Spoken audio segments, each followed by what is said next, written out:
高月，你个逆女！陛下广召天下贤才的皇榜，你也敢接？你想害死我们全家呀！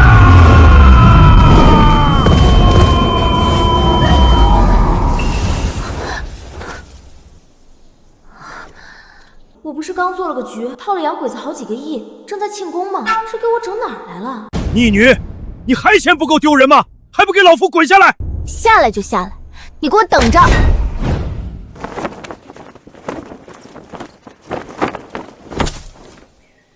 老邓，你嚷嚷什么？信不信我一拳打爆你的狗眼？反了！来人，是取老夫大刀来！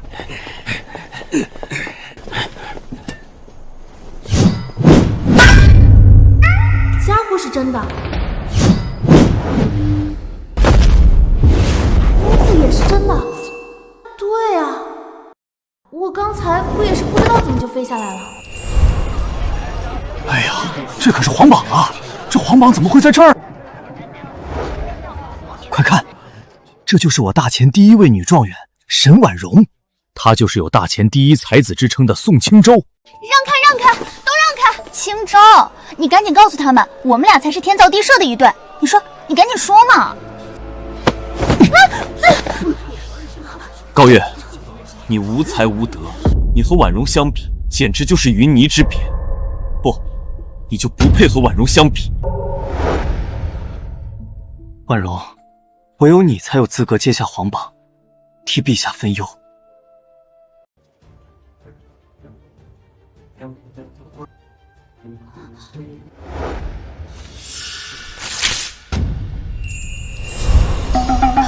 我真是穿越到了一个不仅为了男人争风吃醋，还为男人怒揭皇榜的花痴傻女身上。到临头都不知道躲，有你何用？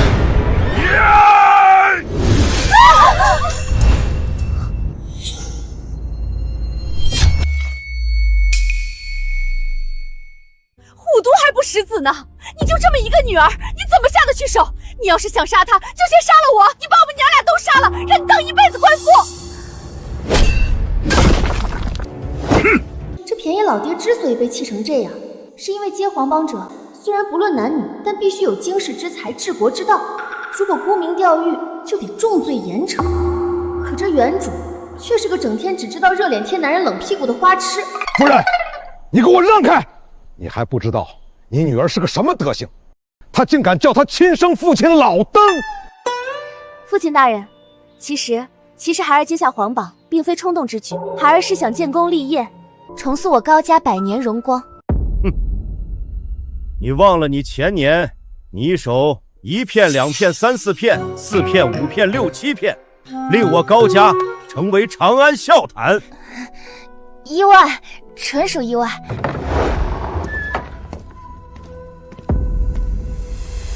高伯父，青州不请自来，叨扰了。渣男出场了！是青州啊，你和月儿自幼定亲，我们一家人不说两家话，何必如此客气？青州此行是来退婚的。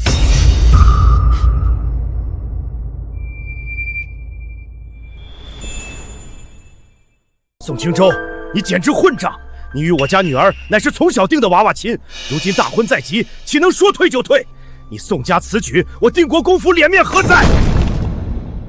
伯父，令爱虽有美貌，但却无才无德，如今又私接皇榜，闯下大祸，实在不堪为我宋家之父啊！你，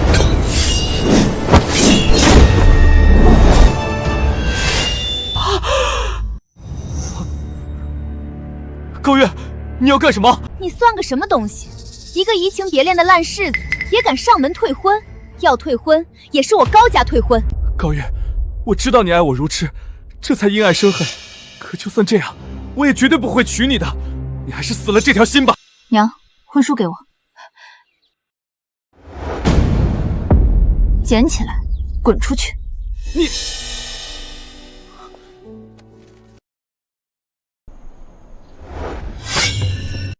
元儿，你不是从小就喜欢他，恨不得天天跟他屁股后面吗？今天怎么就……以前我们高家鼎盛之时，他们宋家上赶着求亲，如今新帝登基，权力更迭，定国公府没落，他们又不顾两家交情，迫不及待的退婚。这样的人，我才不嫁呢！娘，我想通了，女人当以事业为重。从今天开始，我将以重塑高家100年荣光为己任。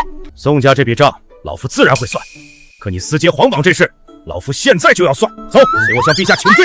轻点儿，别拧坏了。就你还以重塑高家荣光为己任，别闯祸，别连累家人，你爹我就烧高香了。轻点，我能走。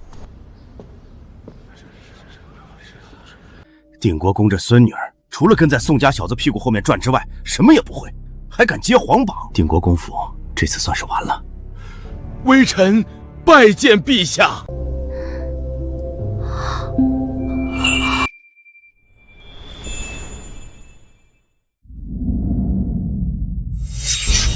还不跪下！拜见陛下。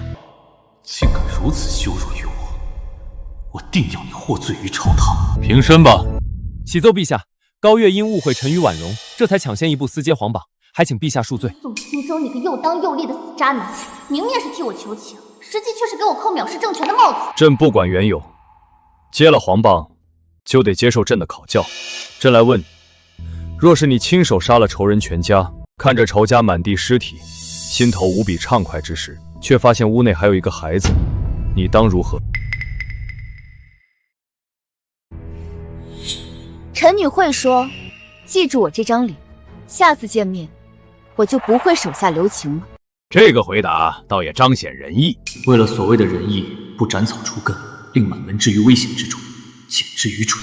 然后我会转身离开，再猛然回头，大声一笑：“小子，我们又见面了。”然后手起刀落，一刀杀了他。那只是个手无寸铁的孩子，你怎么能这么做？你简直是个毒妇！陛下，这样的冷血之人，一旦为官，必定为祸一方。沈庄院和宋公子所言极是。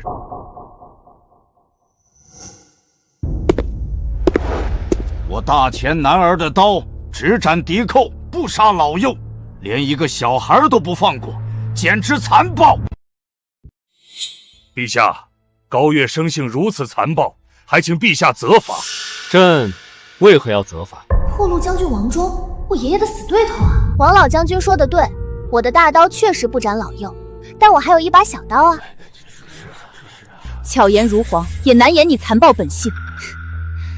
沈庄园高风亮节，但我高月只是一介弱女，做不到放过他，令家人在10几年的不安中度过。你怎知10几年后他会报仇？按陛下所设，那小男孩的爹当年要是懂得斩草要除根的道理，又哪来今日的灭门之祸？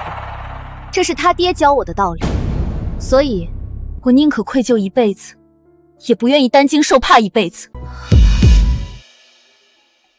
其实先前的转身再回头只是一句玩笑话，我会给他一些银子，再一把拍在他的肩膀上，然后似有玩味地说一句：我高月的大刀不斩老幼。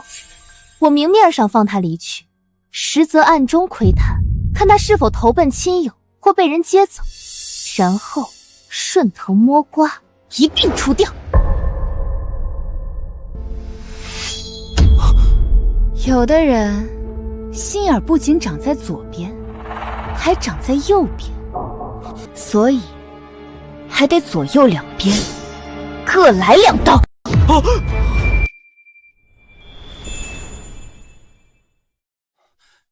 陛下，高家100年将门，却生出这么一个阴险歹毒之女，还请陛下从重责罚。我只是在讲斩草除根的道理而已，你为什么这么害怕？难道你和我高家有仇，害怕被我斩草除根？高月，回来！陛下面前不得胡言。陛下，老臣以为高侍郎之女高月所言也不无道理，既是大仇，又何来老幼之分？你的回答，朕很满意。这第一个问题，只是朕的小小考验。想要在朕的身边做官，可没这么简单。还请陛下赐题。此题不仅高月可以回答，众爱卿皆可作答。若是叫朕满意，朕无有不允。谢陛下。你是江南贫瘠之地的县令，有一茶商看中一处荒山，想要承包种茶，但他要求必须开荒之后才肯承包。可官府库银空虚，百姓懒惰，开荒之事又迫在眉睫。朕已出题，谁来作答？陛下，此题不难，1倍工钱不行，那就2倍、3倍，重金之下，百姓必定响应。朕说过，官府库银空虚，钱从何而来？官府无钱，百姓懒惰，如果不提高工钱，只怕无人响应。陛下，此题无解啊！偌大的国家，比这更难的政事比比皆是，难道就因为看似无解就不解决了？末将不敢。沈爱卿，你乃本朝第一位女状元，你来作答。微臣愚昧，还请圣上责罚。高月，你可有解？请容臣女想想。你接了朕的求贤榜，你可不要叫朕失望啊！陛下，臣女有办法，可如果想都不想就说出办法，岂不是显得我大前的第一才子和第一位女状元太过无能？这有仇必报的性子倒是不错，只希望你真是朕要找的人吧。高月，说出你的办法。简单，臣女的方法名为谢侯局，专治懒惰却贪婪之人。说的简单，看你有什么好计。我若是县令，我会先以3倍甚至5倍的价格雇几名百姓来开荒。本将军还以为是什么好计，原来就这。库银空虚，哪来的钱？人性贪婪，消极怠工，事倍功半啊！我还没说完，你们急什么？这么想表现？刚才陛下让你们说的时候，咱们全哑巴。你们3个今天的话有点多了。微臣有罪。说啊，你们说啊，还说不说了？百姓上山开荒之后，我会再巡一夜，在山上埋些金子。只要有人挖出金子，消息就会迅速扩散，然后就是越来越多的百姓去挖金子。要不了多久，整座荒山就都会被他们开荒成功。库银空虚，哪来这么多金子？就算开荒成功，也花销巨大，不算什么好计。朕说过，不许打扰。你们当朕的话是耳旁风吗？微臣有罪。我不仅可以一文不花，还可以大赚一笔。那些所谓的金子，并不是真金，而是金箔裹铜的假金。百姓挖走所有假金之后，荒山也全部开荒。到了那时候，我就布告全县，荒山是茶商承包，金子是茶商所有，必须归还。如果不还，就是非法占有他人财产罪，要坐牢1月，外加50大板。百姓即便知道是假金，也只有哑巴吃黄连。到了那个时候，我又会说，陛下念百姓不义，特法外施恩，只要罚银2两，就免于罪责。宋大才子，如果你是百姓，是愿意交2两罚银，还是挨打坐牢啊？50大板，不死也得废。我自然是砸锅卖铁，也愿交2两罚银。陛下，这头猪都知道怎么选择，百姓怎能不知我是不是一文不花还大赚一笔？不仅如此，百姓还得一边交钱，一边高呼皇恩浩荡。虽然成功开荒，也大赚一笔，可怎能待百姓如此怠惰？是啊，为官者当为百姓父母，虎毒还不食子呢。这高家丫头竟比老虎还毒。高月如此歹毒，还请陛下治罪。臣附议。臣附议。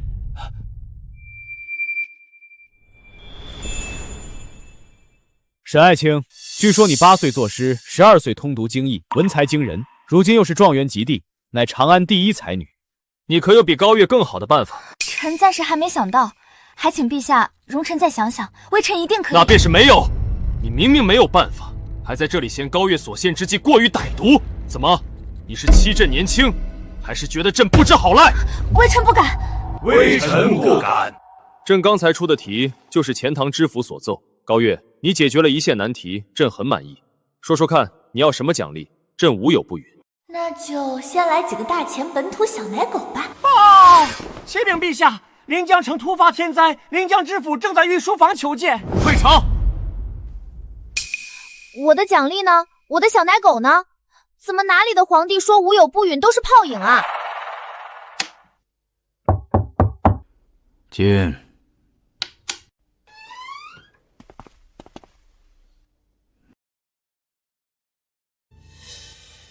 父亲，朝堂之事，想必你已听说了吧？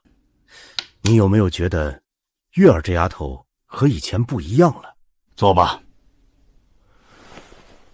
她以前是在藏拙，你真以为我高天龙的亲孙女儿是个只会跟在男人屁股后头转的女人？她的计谋虽毒，但有奇效，也契合乱世当用重点的道理。这丫头连我都骗了。骗你还不简单，老子服你大半辈子，你却还只是个3品侍郎。你什么你？当今陛下用人不拘泥于男女之别，月儿今后的成就一定比你强。行了，因为江宁天灾之事，陛下今晚必定召见你和宋家父子。切记，一定要带上月儿。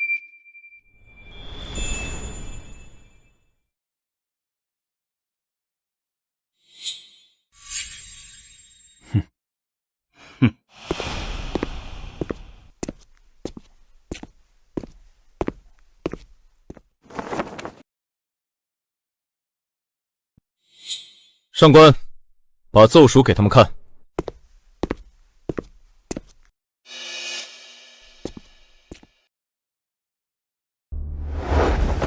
陛下，临江和清水两地突发水灾，粮商趁机哄抬粮价，这是在发国难财呀！陛下，朝廷必须立刻发文赈灾救济，否则恐生事端啊！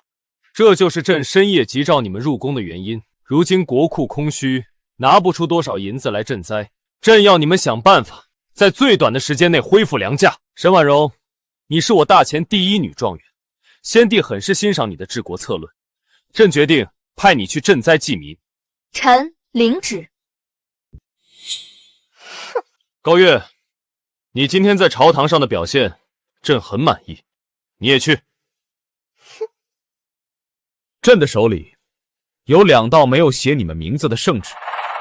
一道去清水县当监察御史，总领赈灾事宜；一道去临江县当监察御史，总领赈灾事宜。你们谁去清水，谁去临江？去清水县，那边民风相对单纯，粮商好打压。爹说的对，选清水县。陛下，臣选择清水县。哼，谁都知道清水县处理起来更简单，你们还真会选啊！爹，他喜欢捡软柿子捏。我就明知偏有虎，偏向虎山行好了。你好了，就这么决定了。你2人明早就出发。臣告退。臣告退。高月留下。今日朝会，朕说过要给你奖励，无有不允，朕不会食言。说吧，你要什么奖励？陛下，我要一个拥有8块腹肌的大前小奶狗。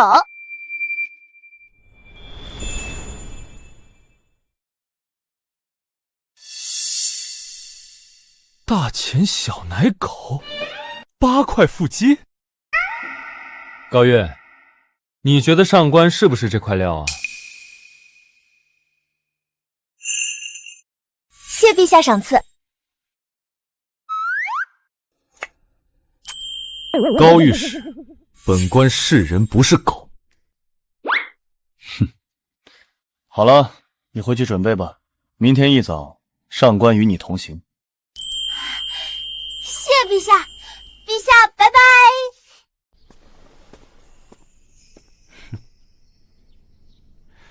朝朕摆个手，就算是拜拜了。上官，你认为这件差事，他们俩谁会办得更好？沈婉容乃当世才女，熟读史书策论，深谙治国之道。高月虽有些小聪明，但治国治世可不是小聪明就可以的。朕却不这么认为。可他高月到底是不是朕要找的人，还得看这件差事办得如何。你去盯着高月，随时密奏。还有，临江县的粮商根基稳固，不好对付，你务必保证他的安全。是，陛下。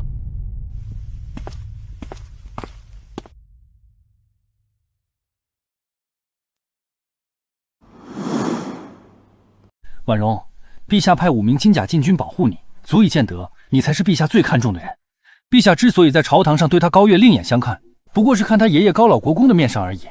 婉容，你就别生气了。就送到这里吧，我一定不负皇恩，一定。拜见大统领！拜见大统领！拜见大统领！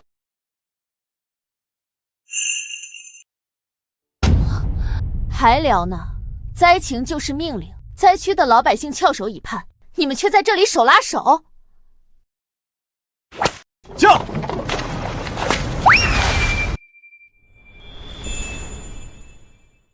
你这就是典型的因爱生恨，你越是这样，我越讨厌你。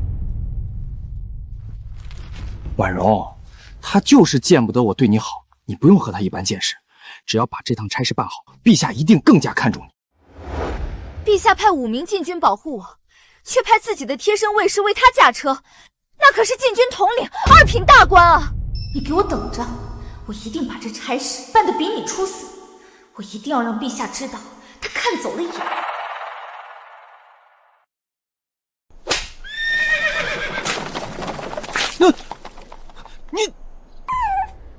你不是故意的。朝廷派来的监察御史怎么还不到啊？大人，您别着急啊。粮价飞涨，前赵、韩、林4大粮商全部阳奉阴违，把粮价从40文一斗涨到100文一斗，百姓民不聊生，本官如何不急？来了来了，御史大人到了。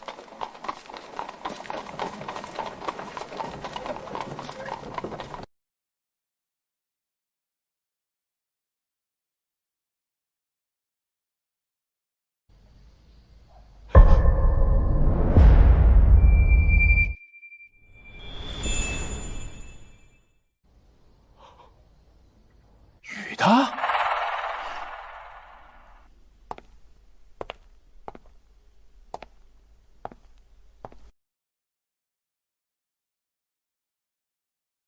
本官乃御前侍卫统领，奉旨随侍新任临江县监察御史。从今日起，临江县大小事务皆由高月高小姐做主。临江县知县上前拜见御史。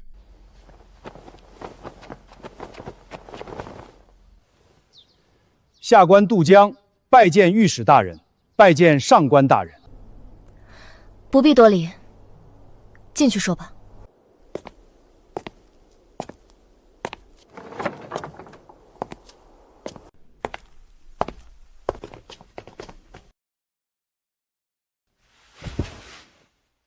说说吧，临江县灾情如何？临江连日暴雨，导致江水倒灌，良田尽毁，百姓颗粒无收。而城内粮商则趁机哄抬粮价，短短10日，粮价已从40文一斗飙升到100文一斗。若非本官开放官仓，只怕粮价还会暴涨。本县有多少百姓？本县共有百姓103872户。这么清楚，还不错，是个好官。下官惭愧，能力有限，无法救民于水火，还请高大人奏请朝廷赈灾。朝廷也没多少余粮，陛下也为此发愁呢。再说了，我们也不能什么事儿都找朝廷啊。如果出事就找朝廷的话，那朝廷要你们这些当官的干什么？大人，可有良策？有啊。这第一步就是把官仓关掉。大人何故打趣下官？眼下开放官仓，粮价还难以遏制。一旦关仓，粮价必定暴涨，百姓如何能买得起啊？杜大人，本官不是来跟你解释的，这是命令，必须执行。还有，请4大粮商到府衙一叙，就在今晚。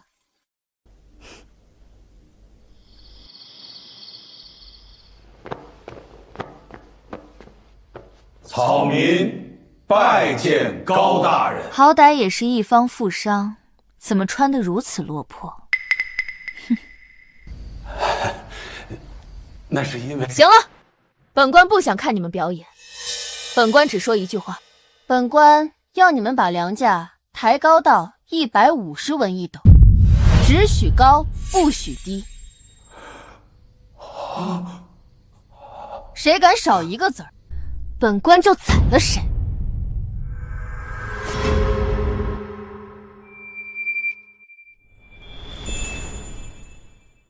什么？150文一斗？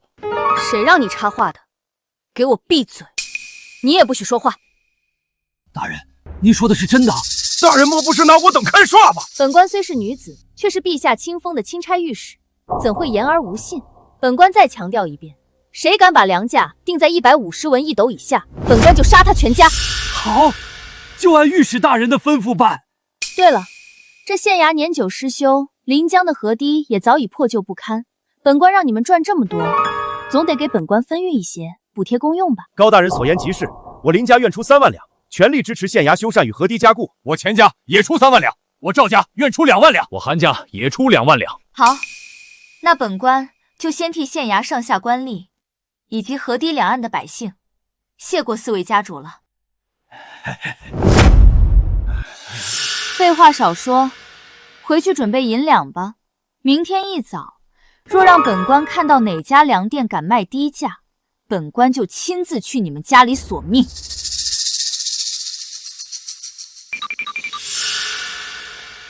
高大人，万万不可呀！150文1斗的粮价，百姓们根本活不起呀！100文1斗，百姓就活得下去了？既然都是活不起，那便没什么区别。你只需记住一点：7日之内，若粮价不能恢复到灾前水平，本官就把你杜大人还有你上官大人一起吊死在城头示众。我为什么不是把你自己吊死在城头？本小姐的命金贵着呢。本官乏了，绿萝，扶我回房休息。是，小姐。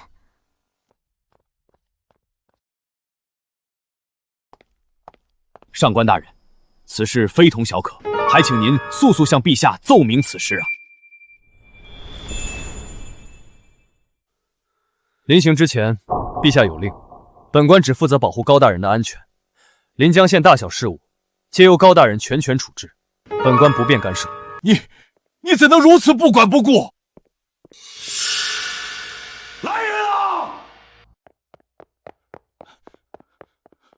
杜大人，那位高大人到底说了什么，让您如此动气？什么高大人，分明就是个胡作非为的官家大小姐！取我笔墨来，本官要连夜拟写奏书，800里加急弹劾此僚。报！启禀陛下，临阳县知县杜江800里加急奏报。呈上来。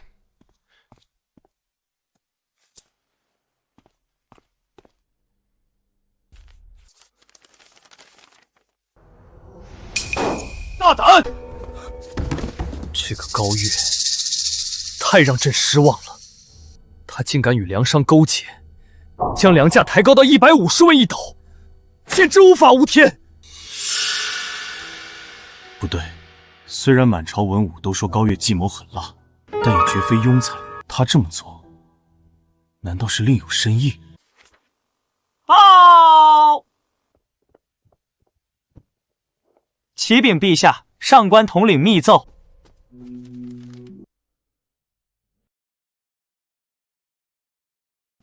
启奏陛下，高月虽向临江4大粮商索贿，又令其抬高粮价，但依臣愚见，高月此举必有深意，请陛下宽限他7日时间，看其能否将粮价降至灾前水平，再做定论。好，朕便信他一次，给他7日时间。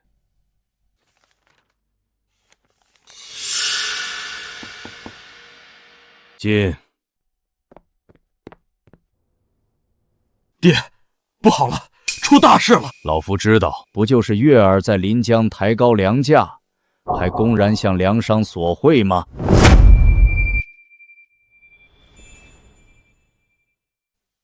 爹，您怎么知道这事儿的？老夫虽已卸任朝堂，但终究还是大前的定国公。老夫想知道的是，难道还需要你来传达？要是什么事儿都等你禀报，黄花菜都凉透了。哼！既然您早就知道了，怎么一点都不着急呀？着急有什么用？老夫相信自己的亲孙女儿，绝不会胡作非为。就算她这件差事办得不好，老夫拼上这一身功劳，也能保她周全。不是老夫说你，你这爹是怎么当的？连自己的女儿都信不过。行了，下去吧，老夫看你就心烦。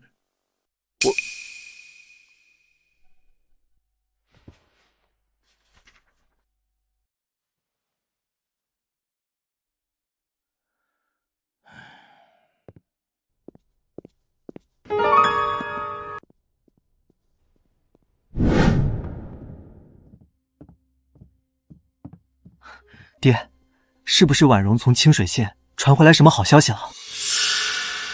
不是婉容，是高月那边传来了坏消息。不过对我们宋家来说，这就是天大的好消息。什么好消息？高月到了临江之后，不仅向当地粮商索贿，还命令他们把粮价抬高到150文一斗。你说，这对我们来说算不算绝好的消息？还好我退婚退得早，我就说他无才无德，果然没说错。婉容那边已经把清水县的粮价压低到82文一斗，甚至还有信心再降一些。等婉容回朝复命，陛下必定会明白，婉容才是真正的大前第一才女。你务必把婉容娶回宋家，有了她的相助，我们宋家崛起就指日可待了。爹，您放心，她迟早都是我的人，逃不出我的手掌心。对了，爹，要不要把临江城的消息告诉婉容，让她也高兴高兴？放心，爹早就安排好了。沈大人，临江县的百姓这下可惨了。哦，为何这么说？宋大人那边传来消息，高月到任临江之后，竟然公然向粮商索贿，还伙同他们将粮价抬高到150文一斗。临江的百姓哪承受得起呀？能不惨吗？他们皆是我大前子民，民生疾苦，怎可幸灾乐祸？沈大人教训的是，下官失言了。只能说临江百姓命苦，遇上了这样一个心狠手辣的毒妇。等本官回朝复命之后，再亲自去临江，替他收拾这烂摊子吧。沈大人高风亮节，心怀百姓，不愧是我大前第一才女。你去告诉清水县的粮商，粮价再降8文，他们以45文一斗收购，74文一斗出售，依旧有不小的利润。若是不给本官这个面子，本官便以哄抬粮价之罪拿他们问罪。是，下官这就去办。高月，你这种无才无德的毒妇也配跟我争？宋清州是我的，陛下的青睐也是我的，你什么也得不到。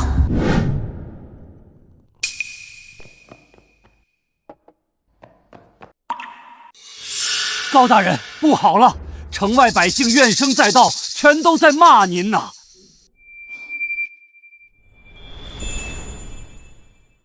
高大人，都这时候了，您怎么还能笑得出口？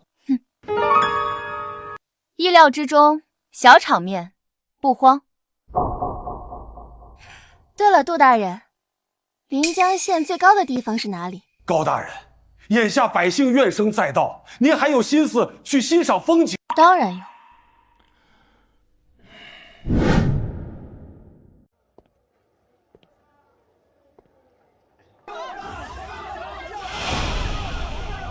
凭什么不是沈状元来我们临江，偏偏是这个高毒妇来祸害我们？陛下呀，陛下，你这是看走眼了呀！姓高的，你这般祸害百姓，就不怕遭天打雷劈得报应吗？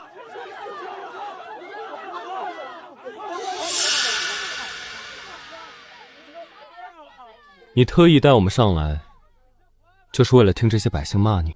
这些刁民懂什么？他们根本不懂我家小姐的良苦用心，我懒得和他们计较。你们看那里，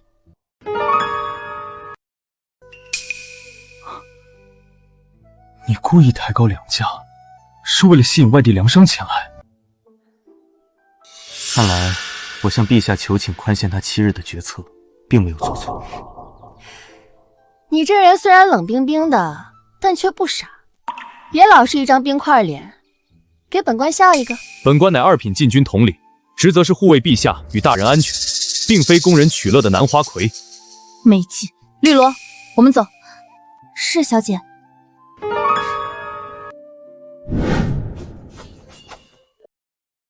啊，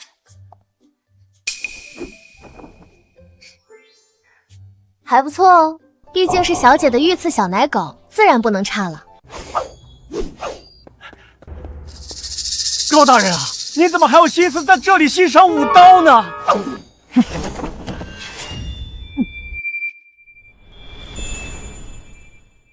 上官大人，下官没惹您吧？给本官记住，本官武刀是陈练，不是供人消遣心神。下官口误，还请上官大人恕罪。倒是一匹脱缰的傲娇小野马，有点意思。高大人，都这时候了，您就别光顾着欣赏点评上官大人了。身为朝廷命官，行事却如此慌张，一点都不稳妥，连我爹都比不上。难怪你40、50岁了，还只是个7品知县。我要是你爹，我非打死你这个目无尊长的逆女不可。高大人，眼下外地粮商疯狂涌入临江，运河都给堵得水泄不通了。下官知道了，您命令本县4大粮商将粮价抬高到150文一斗，就是为了吸引外地粮商前来，想让他们互相竞价杀价，从而压低粮价。哼，可你也太天真了。商人逐利，在巨大的利益面前，他们比谁都团结，根本不可能互相杀价。本官从来就没想过要他们让利，本官只想让他们进来，仅此而已。传本钦差命令，所有涌入临江的粮商，只许进，不许出，违令者立斩不饶。另外，即刻开放官仓，对外出售，标价110文一斗。你是想让百姓都来官仓买粮，以此迫使粮商降价？110文一斗，百姓能买得起的终究是少数。我这么做是为了让4大粮商和外地粮商派人乔装成百姓来官仓抢购粮食。可高大人，官仓的存粮本就不多，根本经不起这样的抢购啊！你今晚就派人用空粮袋去城外挖泥沙，装满后封好，白天则在官道上安排人手，装作朝廷的赈灾粮，源源不断运进县衙的样子，务必做得逼真。然后你再用之前从4大粮商那里收来的银两，去他们的粮店买粮食，再以90文一斗的价格在官仓对外出售。高大人高见，杜某万分佩服。杜某为之前的不敬与质疑，向高大人赔罪。我就不信了，他们还能眼睁睁看着自己的粮食全部烂在这临江城里。看来这高月还真是陛下一直在找的那个人。完了！杜大人，你又怎么了？高大人，昨天粮价不是又飙升到180文一斗了吗？而且我见真的有人进县衙修缮，就再次向陛下上书参奏了您，而且用词还很是激烈。杜大人，您怎么这么冲动？您就不能多相信我家小姐一点吗？这算不上什么大事，本官稍后写一封密奏呈给陛下，便可将此事解释清楚。不用，就让宋家那对渣男父子把沈婉容那个绿茶捧上天去吧。哼，我要他们摔得粉身碎骨。都排好队。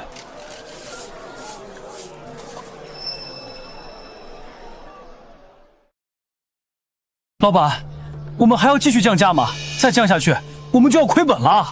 不对呀，之前不是说临江官仓的粮食库存不多了吗？怎么我们这几日越去抢购，官仓的粮食就越多呢？老板，这几日我每天都能看到粮队从京城方向过来，一车车粮食源源不断的运进县衙，看着不像是假的。坏了，这是朝廷的救济粮到了，快赶紧降价，标75文一斗，一定要比官仓便宜。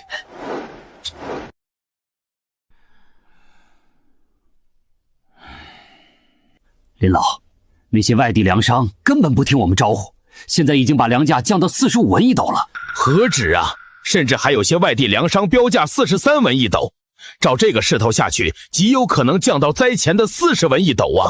我们的粮食再卖不出去，就要全部烂在手里了。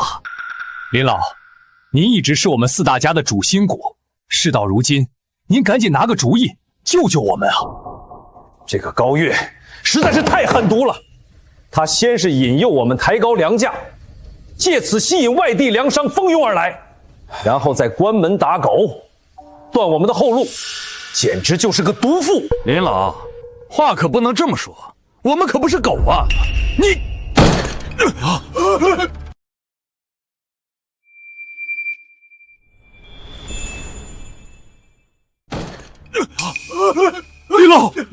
林老，你怎么样？事到如今，我们4大家必须团结一心，绝对不能降价出售。那些外地粮商的存粮有限，等他们把存粮抛售一空，等朝廷的救济粮也卖完之后，这临江县的粮价终究还是我们说了算。林兄，那我们就先行告辞了。来人，老爷，你有何吩咐？你立刻去通知林家所有粮店，把粮价直接降到38文一斗，全部抛售。老爷，万万不可啊！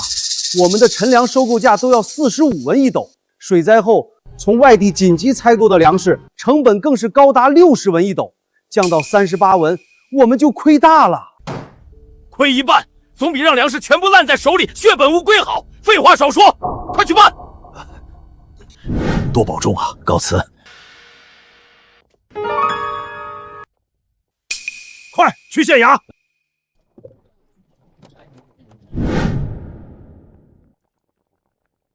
高大人，饶命啊！高大人，求您饶命啊！高大人，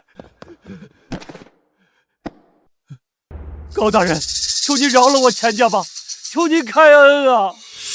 哟，钱家主，这次倒是穿的老实。高大人恕罪，之前是钱某有眼不识泰山，也是被林家主那老贼蒙蔽，一时糊涂，才跟着他一起蒙蔽大人。求您大人有大量，放过小人吧。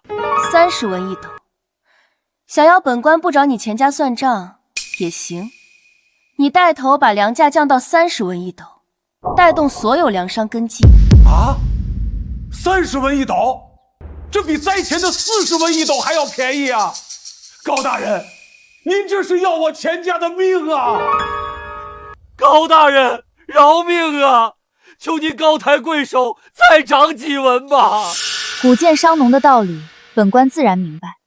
眼下不过是灾后重建，需要一个过渡过程，等百姓恢复生产，日子不再困难。县衙一纸文书，自然会把粮价恢复到40文一斗的正常水平。怎么，钱家主不愿意为临江的百姓奉献这么一点点？这哪里是一点点，这分明是要剥我钱家一层皮呀！可转念一想，剥一层皮也总比因发国难财被下狱杀头好。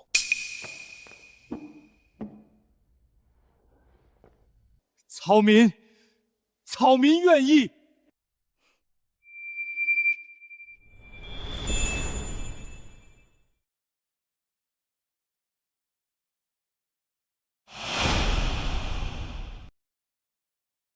我有眼不识泰山啊！之前竟然骂高大人是毒妇，我有罪，我该打，我该打！高大人确实狠，可他的狠全用在了那些发国难财的奸商身上，对我们百姓却是实打实的好啊！陛下，你慧眼识英雄啊！高大小姐一心为民，是我们大钱的真国士，是我们百姓的救星啊！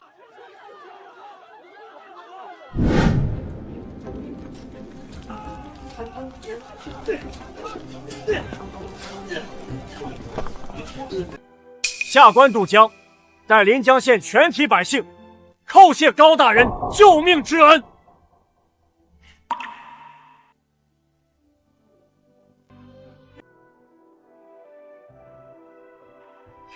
杜大人请起，不必多礼。本官看得出来，杜大人也是个好官。之前都是误会，我不怪你。下官虽然不如高大人聪慧多才，但往后必定以大人为榜样，一心为民，绝不辜负百姓与陛下的信任。临江的事差不多了，收拾东西，我们回长安。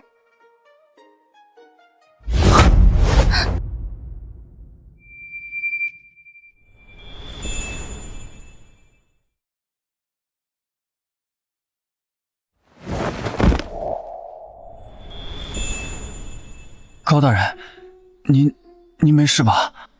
这才对嘛！我的御赐小奶狗总算是进入状态了。你休要胡言！真是不经夸，扫兴。绿萝，我们走。好的，小姐。以前看他这般跳脱不羁，怎么看怎么不顺眼，现在却是怎么看怎么顺眼。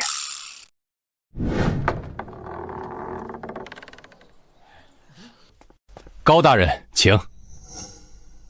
这是你们安排的？绝对不是我们安排的，是百姓得知高大人今早要回长安，自发前来送行的。高大人，百姓们为了能见您一面，有的天不亮就来这里等候了，您还是和他们说几句话吧。好啊，我这就把他们赶走，免得挡了我的路。赶走？